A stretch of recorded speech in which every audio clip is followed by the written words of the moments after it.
It's midnight and you're tuning into Nightline with me, Anita. The top stories.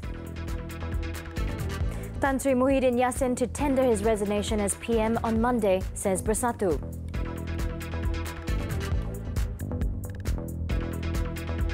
"11 economic activities to resume in Phase 1 states.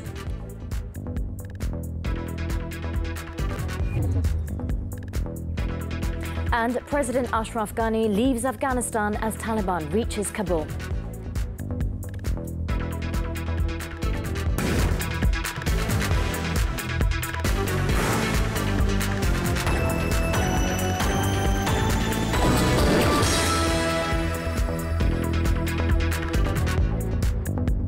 We begin with this headlining story. Tan Sri Muhyiddin Yassin is expected to tender his resignation as Prime Minister to Yang di-Pertuan Agong Al-Sultan Abdullah Riayatuddin Al-Mustafa Billah Shah and Istana Negara on Monday. This was confirmed by Parti Pribumi Bersatu Malaysia's Supreme Council member, Datuk Sri Muhammad Rezwan Mat Yusof. Kita akur pada perlembagaan. Sekiranya menarik sokongan atas dasar kepentingan pribadi tanpa mengira kepentingan rakyat, maka kita kena uruskanlah secara terbaik. Jadi terpulanglah pada Yang di-Pertuan Agong untuk memastikan negara ini terus diterajui oleh kepimpinan yang boleh memberi keprihatinan dan kesejahteraan rakyat. Itu saja saya nak komenlah. Ada pengumuman pasti? InsyaAllah ada pengumuman. Tapi apa pun kita tunggulah besok. The Minister in the Prime Minister's Department for Special Functions said the matter was among several issues discussed among members of Parliament and leaders from Bersatu during a meeting at the Perikatan Nasional PN headquarters on Sunday morning. The Alor Gajah MP was met by reporters after attending the meeting.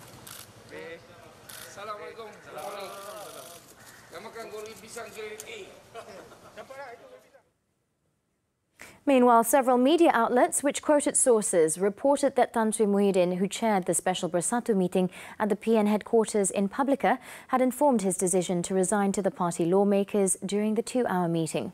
However, efforts to get comments from the Bersatu president himself after the meeting was not successful. Among the party leaders who attended the meeting were Bersatu Deputy President Datuk Sri Ahmad Faizal Azumu, as well as Supreme Council members Datuk Sri Mustafa Muhammad, Datuk Saifuddin Abdullah, Datuk Zuraida Kamaruddin and Datuk Kamaruddin Jaafar. Apart from Bersatu leaders, independent MP for Kuala Langat, Datuk Dr. Xavier Jayakumar, was also spotted at the meeting venue. It was expected that Tan Sri Muhyiddin will submit his resignation at Istana Negara after a special cabinet meeting on Monday morning.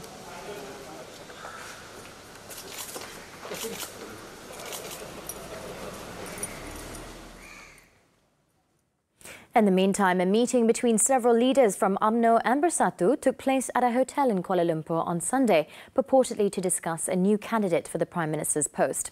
According to a source, the meeting, among others, was to look into the possibility of UMNO and several parties under the PN rekindling their ties and working together again to form the next federal government, after it was confirmed that Tan Sri Muhyiddin will resign as Prime Minister. However, the source said that the candidate to be proposed to the King as the next Prime Minister must have the majority support among lawmakers from Barisan Nasional (BN) and component parties in PN, if both sides wanted to maintain their ties moving forward. Despite this, all parties were urged to wait for the latest development after Monday's announcement by Tan Sri Muhyiddin. It was learnt that Deputy Prime Minister Datuk Sri Ismail Sabri Yaakob, who is also UMNO Vice President, and Home Minister Datuk Sri Hamzah Zainuddin, who is also Bersatu Secretary General, were among the MPs who attended the meeting. Meanwhile, BN's Member of Parliament for Padang Rengas, Datuk Sri Muhammad Nazri Abdul Aziz, confirmed to Berita Harian that there is an effort to collect statutory declarations, SDs, to support Datuk Sri Ismail as the next Prime Minister. He also confirmed that he has signed the SD, but stopped short of revealing the names of other MPs who have done the same.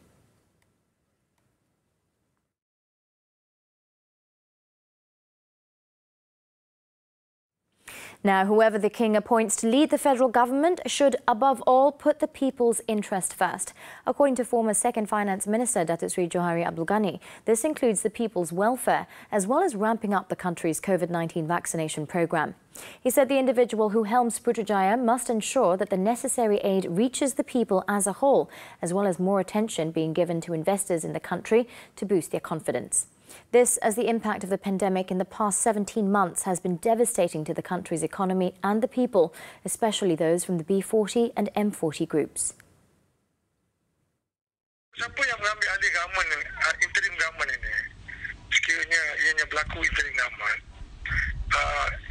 yang paling penting ialah kita mesti orang ataupun kita mesti ada mereka atau pemimpin yang tugas dia mestilah di-define ataupun ditetapkan apa fokus yang perlu dibuat. Iaitu pertama untuk meneruskan vaccination ini dengan secepat mungkin supaya kita mencapai herd immunity.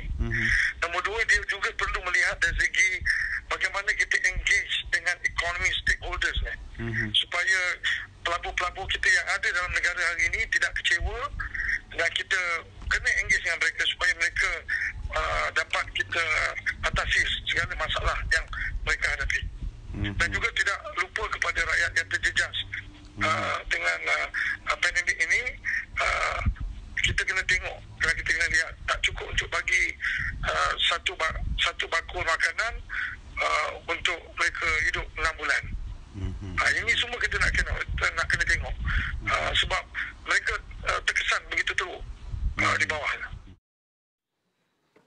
Datuk Sri Johari, who is also UMNO Supreme Council member, also believes that holding fresh polls to end the political turmoil in the country is unwise at the moment due to the high number of daily COVID-19 infections. Therefore, he said all parties should leave it to the wisdom of the Yang di-Pertuan Agong to decide who is the best person to take control of Putrajaya until the next general election is called.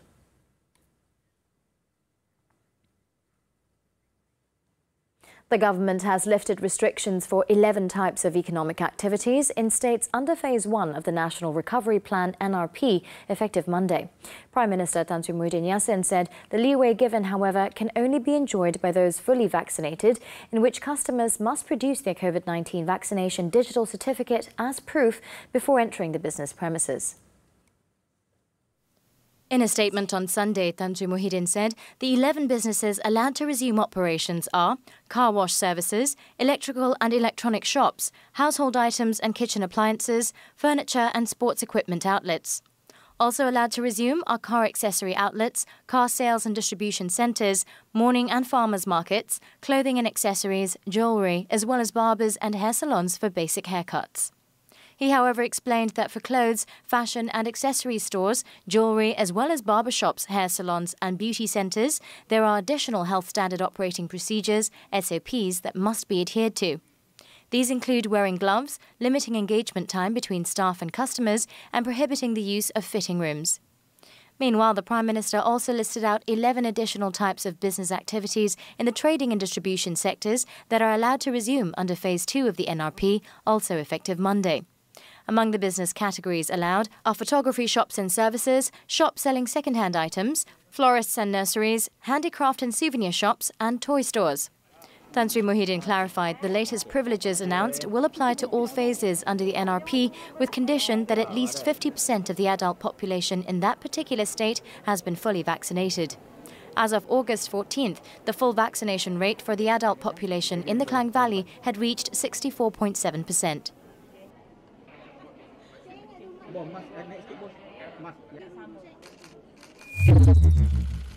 Meanwhile, also effective Monday, Tan Sri Muhyiddin said all public recreational parks in the states under Phase 1 of the NRP will be allowed to reopen for leisure activities to ensure the well-being of the people and to reduce stress on mental health.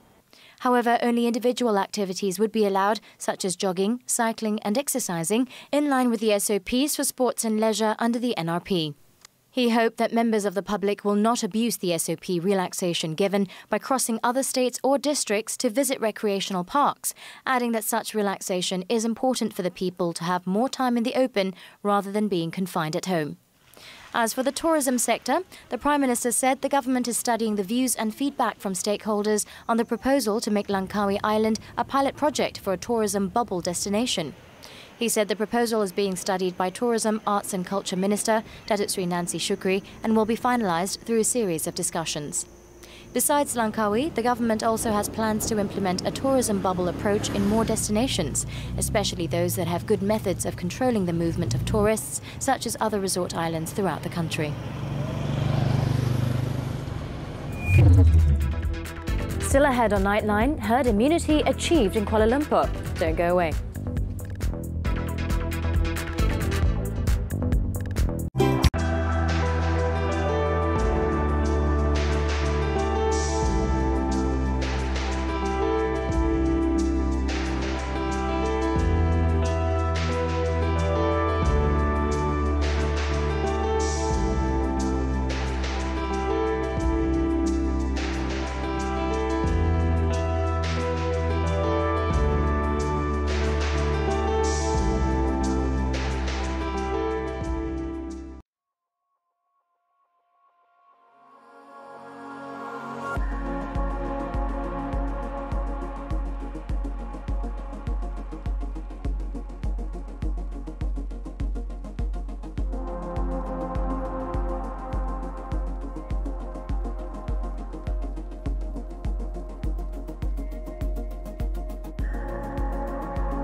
Welcome back.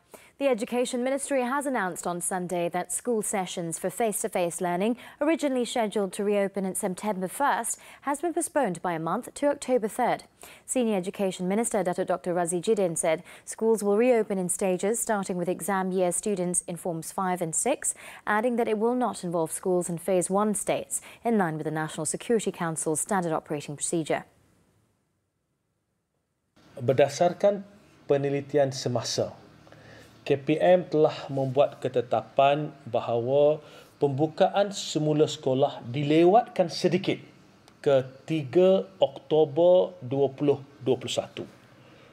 Pembukaan ini akan dibuat secara berperingkat bermula dengan kelas peperiksaan. Perincian mengikut fasa Pelan Pemulihan Negara akan dimaklumkan oleh KPM dalam masa terdekat. Namun, seperti mana saya nyatakan pada awal tadi, berdasarkan SOP MKN, tidak ada sekolah yang akan dibuka untuk negeri fasa 1 Pelan Pemulihan Negara. In a video message posted on his Facebook account, he added his ministry decided to delay the reopening of schools in view of the current health and risk assessment, as well as after taking into account the safety of students and parents' concerns. To date, he said 92.5% of teachers nationwide have received at least one dose of the vaccine.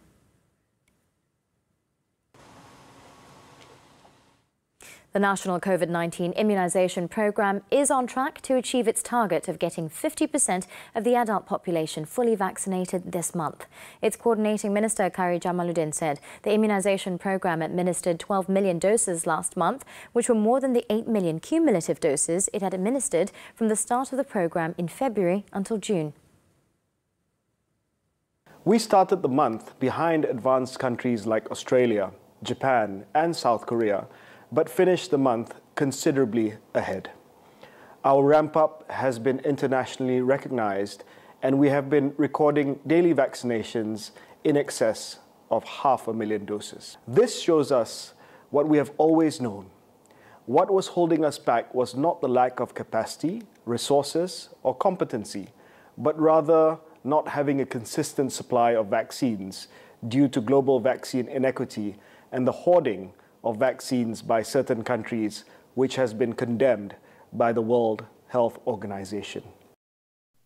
In a video message posted on his Twitter account on Sunday, he also apologized to individuals who had had a bad experience with the immunization program, such as cases of congestion in the Klang Valley vaccination centres, PPVs, previously, and promised to improve crowd control in other states. Kari also informed that the strategy for adolescent vaccinations have been changed after taking into account new recommendations by the Special Committee on COVID-19 Vaccine Supply Access Guarantee, JKJAV's Technical Working Committee. He said they have decided to start vaccinating those aged between 12 and 17 with underlying medical conditions in line with the clinical guidelines on COVID-19 vaccination for adolescents. Thereafter, vaccines to all other 12 to 17-year-olds will be administered, adding that more details on the implementation will be announced next week. In the meantime, Kuala Lumpur has finally achieved herd immunity on Sunday. Federal Territories Minister Tan Sri Anwar Musa said this as vaccination of its adult population against COVID-19 has reached 85%. In a posting on his Twitter account, he said as at Saturday, 1.5 million of the population in Kuala Lumpur had received both doses of the COVID-19 vaccine, which exceeded the target of 80% or 1.48 million people. While 2.5 million people in the Federal Territory have been given the first dose of the vaccine. In Putrajaya, 81,543 individuals, or 74% of its residents, have completed their immunisation, while 92%, or 63,440 of Labuan's population, have been fully inoculated.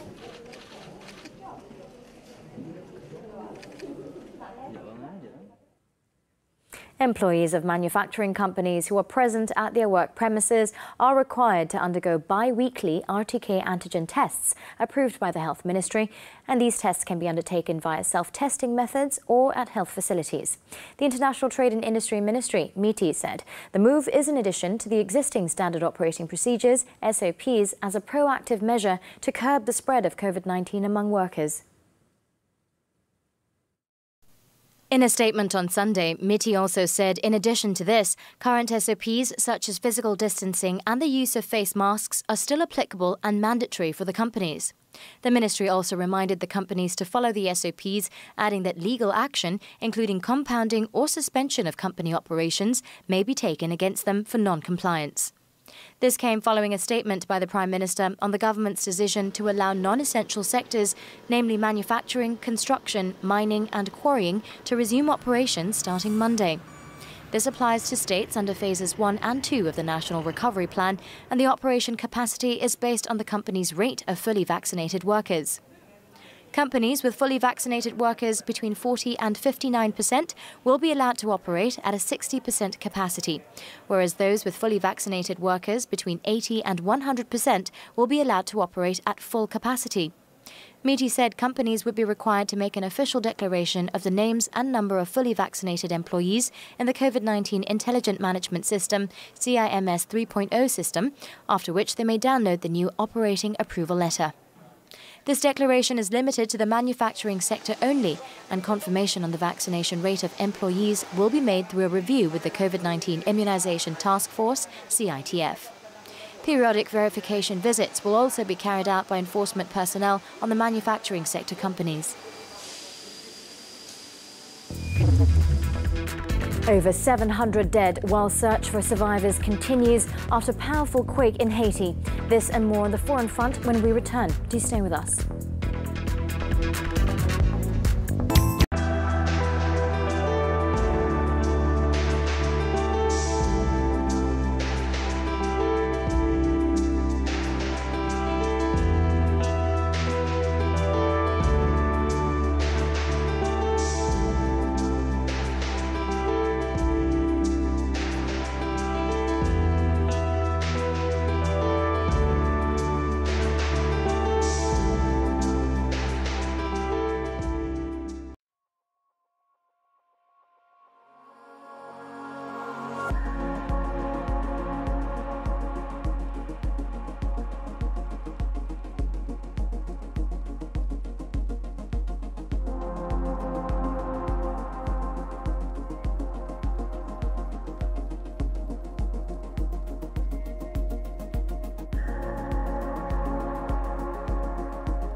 Welcome back. News on the foreign front.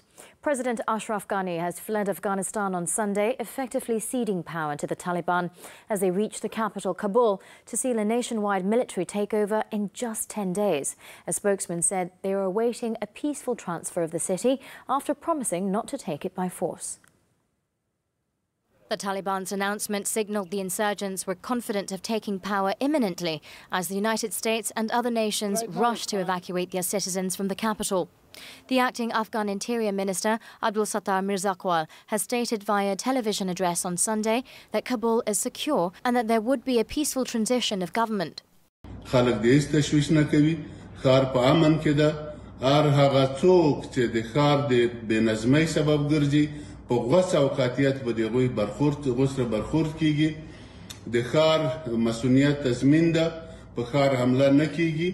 او لوی ښار کابل توافق دا ده چې دا به په مسلمت امیزه توګه د یو بري ادارې تر مشرۍ لاندې به انشاءالله دا قدرت انتقالېږي.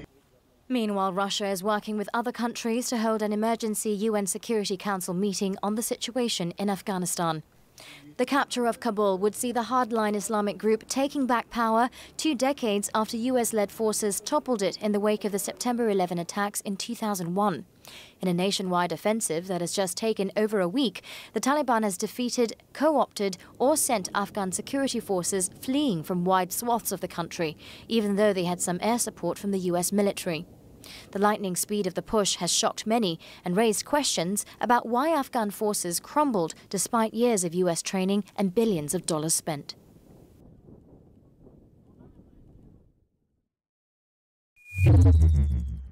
The US invaded in October 2001 to oust the Taliban, whom they said were harboring Osama bin Laden and other al-Qaeda figures linked to the 9/11 attacks. US troop numbers grew as Washington poured in billions of dollars to fight a Taliban insurgency and fund reconstruction. Between 2010 to 2012, when the US for a time had more than 100,000 soldiers in the country, the cost of the war grew to almost $100 billion a year. By 2018, annual expenditure was around $45 billion, while the US Department of Defense said the total military expenditure in Afghanistan from October 2001 until September 2019 had reached $778 billion. In addition, the US State Department, along with the US Agency for International Development and other government agencies, spent $44 billion on reconstruction projects. That brings the total cost, based on official data, to $822 billion between years 2001 and 2019, but it does not include any spending in Pakistan, which the US uses as a base for Afghan-related operations. Despite pulling out nearly all their troops, the US and NATO have promised a total of $4 billion a year until 2024 to fund Afghanistan's own forces. The bulk of the money spent in Afghanistan has been on counterinsurgency operations and on the needs of troops, such as food, clothing, medical care, special pay and benefits.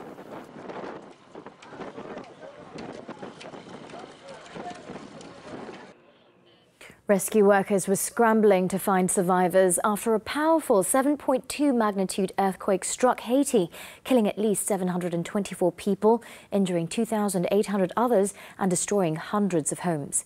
Saturday's earthquake struck the southwestern part of the nation, almost razing some towns and triggering landslides that hampered rescue efforts. The widespread damage could worsen by early next week, with Tropical Storm Grace predicted to reach Haiti late Monday or early Tuesday. The disaster also adds to the plight of Haitians, who are already grappling with the coronavirus pandemic, a presidential assassination and deepening poverty. The United States and other nations swiftly pledged support, with President Joe Biden approving immediate aid efforts and Haiti's neighbor, the Dominican Republic, shipping 10,000 food rations and medical equipment. Haiti is vulnerable to earthquakes and hurricanes. It was struck by a magnitude 5.9 earthquake in 2018 that killed more than a dozen people.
We're back with sports news now. Football. Legendary Germany and Bayern Munich striker Gerd Müller has died at the age of 75 on Sunday after a near 6-year battle with Alzheimer's disease. His death was announced by Bayern Munich Football Club through their Twitter account. The forward, nicknamed Der Bomber der Nation, scored 365 goals in 427 Bundesliga games for the Bavarian as he played an integral role in their rise from the German regional leagues to 3 consecutive European Cup triumphs from 1974. Meanwhile, in the international scene, he scored 68 goals in 62 games for Germany, making him their top scorer until Miroslav Klose surpassed his total in 2014.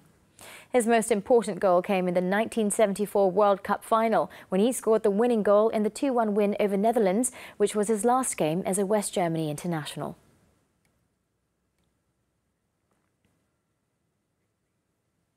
Still on football, the German Bundesliga.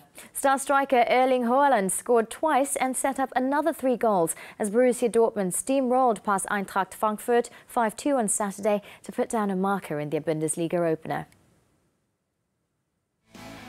It was Marco Reus who put new coach Marco Rose's team in the driving seat in the 23rd minute, scoring from a Haaland assist to make it 1-0. Frankfurt equalised 4 minutes later through an own goal by Felix Passlack, but it did nothing to slow them down as Thorgan Hazard rifled them back into the lead in the 32nd minute. The hosts eventually completed their first half-goal rush 2 minutes later, with Haaland adding the third for a 3-1 half-time lead. Dortmund then continued their onslaught after the interval, and it was Gio Reyna who made it 4-1 with a tap-in on the hour before Haaland completed his brace in the 70th minute to give the hosts a 4-goal cushion. Jens-Peter Hauge then managed to grab a late consolation for Frankfurt in the 84th minute for a 5-2 final scoreline. The win was Dortmund's 8th in a row in Germany's top flight, equalling the club record set under current Liverpool manager Jurgen Klopp during the 2011-2012 campaign. Next, the Portuguese Primeira Liga. Defending champions Sporting Lisbon continued their perfect start of the new campaign with a 2-0 victory at Sporting Braga, despite playing the last 17 minutes with 10 men. Jovan Cabral opened the scoring at the end of the first half to give Sporting the 1-0 lead, before Porci added the second 5 minutes into the second half to bring Ruben Amorim's side 2-0 up. Abel Ruiz then pulled one back for Braga in stoppage time, but it was too little too late as the visitors held on for the maximum 3 points. With the win, the defending champions remain at the top of the league standings with 6 points after 2 matches.